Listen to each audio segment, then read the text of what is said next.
vai estar lendo aqui a mensagem, onde diz assim, ó.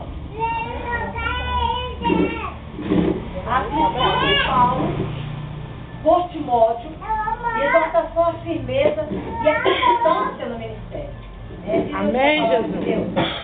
Dou graças a Deus a quem desde os meus antepassados sirvo com uma consciência pura, porque sem cessar faço memória de ti nas minhas orações noite e dia, desejando muito ver, lembrando-me das tuas lágrimas, para me encher de gozo, trazendo à memória a fé não fingida que em ti há, a qual habitou primeiro em Lóide e em tua mãe Eunice, e estou certo de que também habita em ti. Aleluia! Então, nós vemos essa parte, a história, vamos dizer assim, de duas mulheres que já preparou, né, o caminho do seu filho e do seu neto. Glória a Deus! Uma mulher que tinha uma fé não fingida, era uma fé verdadeira. Que hoje em dia, se nós formos olharmos o mundo de hoje, igreja, se nós formos olhar o mundo em que nós vivemos hoje, tem muita gente que tem uma fé fingida. A fé dele é somente dentro da igreja, mas quando sai a fé acaba. A perseverança dele, o avivamento dele, aquele desejo de servir a Deus é lá dentro, quando está lá dentro da igreja. Quando sai, acaba. Parece que algo igual de água gelada caísse da pessoa e a pessoa perde aquela fé genuína. Aquela fé, irmão, que move montanhas. Aquela fé, como já foi dito nessa tarde, que você não vê, mas você acredita que vai receber. É uma fé futura. É uma fé que você diz assim, eu tenho fé que isso vai acontecer na minha vida e tomar posse daquilo para você. Então Lóide e Eunice tinham essa fé. Eram duas mulheres que pagavam preço de oração. Eram duas mulheres que persistiam na oração, já deixando o futuro espiritual preparado para seus filhos e netos. Amém. E Timóteo alcançou essa graça. Timóteo alcançou a graça de ter uma mãe tão abençoada e uma avó tão abençoada como Lóide e Eunice. E ela tinha a fé tão firme que ela foi citada aqui. Então, quando nós vemos aqui que fala assim, ó, a qual habitou primeiro, né, em tua avó Lóide e em tua mãe Eunice, e eu sou certo que em ti também habita. Então, significa que elas já não viviam mais, elas já não estavam mais presentes. Ela já tinha partido para a glória. Mas ela deixou um alicerce tão firme para o seu neto, para o seu filho, que ele continuou o ministério, aleluia, juntamente com Paulo. Amém. Tanto é que Paulo chama ele meu filho. Não significa que ele é filho de Paulo, mas é filho na fé. Um homem a quem Paulo ganhou, a quem Paulo ensinou e a quem Paulo colocou para fazer a obra de Deus. E aqui diz assim, que ele orava por Timóteo noite e dia. E o que isso traz para nós, igreja? Que nós não podemos cessar de orar.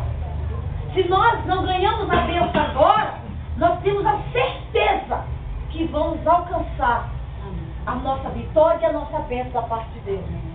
Quando as irmãs dão esse papelzinho deles, eu não sei quanto tempo faz que estou ingressada, vamos dizer assim, na Remur, mas todas as vezes que elas dão esse papelzinho de oração, eu escrevo a mesma coisa.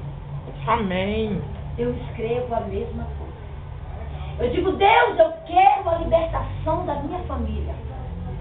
Eu quero isso, isso, isso, isso. Eu não desisto. Eu não desisto. Sabe por quê? Porque nós não podemos desistir, nós não podemos cessar, nós não podemos parar de botar em prática a nossa fé. Se eu tenho fé que eu vou alcançar, eu tenho fé e eu vou receber. E Lóide e Eunice, elas tinham essa fé. E elas oravam constantemente e teve o apoio de Paulo. Quando elas partiram para a glória, teve o apoio de Paulo para continuar ajudando e ensinando o seu neto e filho a seguir nessa jornada que é ir morar no céu. Irmãos, um rápido testemunho.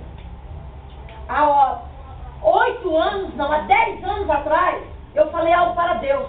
Eu falei, Senhor, eu quero uma casa. Eu quero uma casa.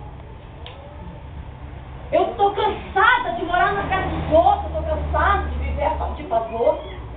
E a tua palavra diz que nós iríamos comer e ter o melhor dessa terra.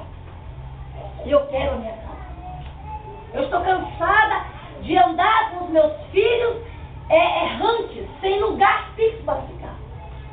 E eu comecei a orar a Deus, e uma certa tarde, estava tendo uma tarde da bênção, e eu fui. Eu sentei no último banco. E nós tiramos um período de oração, e o dirigente estava lá na frente, pastor Pedro. Ele é meio retado, esse nordestino retado, um abençoado. Ele chora o culto todo. Sabe? Ele está dirigindo o culto, ele está ele chora o culto todo. E a gente fala que ele é um homem com coração muito quebrantado diante de Deus. E era ele, o dirigente, nessa tarde da bênção. E minha filha Márcia tinha sofrido um acidente de moto e ela quase morreu. E ela tinha saído, foi no banheiro. E eu dobrei o joelho e em espírito, somente em espírito, eu falei para Deus. Falei, Senhor, eu quero a minha casa. Foi a única palavra que eu disse. Eu quero a minha casa.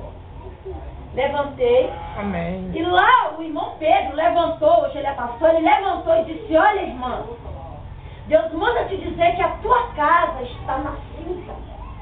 Oh, glória. Irmão, eu falei em espírito. Como é que aquele homem ouviu lá? Entendeu? Isso é fé. Amém. É fé que você vai ter a resposta daquilo que você está colocando diante de Deus. É fé que as tuas orações não são em vão. A Bíblia fala no livro de Apocalipse que as nossas orações são com um cheiro suave às narinas de Deus. E os 24 anciões andam com salvas. Ó, aleluia. Como se estivesse colocando aquele aroma maravilhoso diante do trono do Senhor. Então a nossa fé, a nossa oração, ela não é em vão.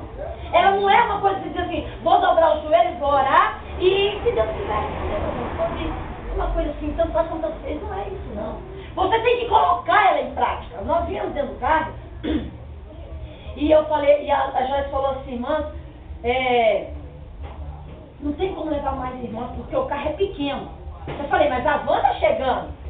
Eu profetizei, a van está chegando. E eu creio. Glória a Deus. Olha, irmãos, eu não trabalho para ninguém, eu trabalho para Jesus. Eu tenho um salãozinho onde eu trabalho, ali eu tiro o meu sustento. Entendeu? Tem vezes que nem o sustento não dá para tirar, mas eu estou ali persistindo. Amém. Digo mais para os irmãos, meu esposo está desempregado. Não estou contando um testemunho, estou contando um testemunho de fé. Mas não nos falta o café da manhã, o almoço, a janta, não nos falta o alimento na nosso celeiro, não nos falta as vestes, não nos falta o sapato, não nos falta o remédio, a saúde, não nos falta nada. Sabe por quê, irmão? Porque tudo que nós queremos, nós colocamos na presença de Deus.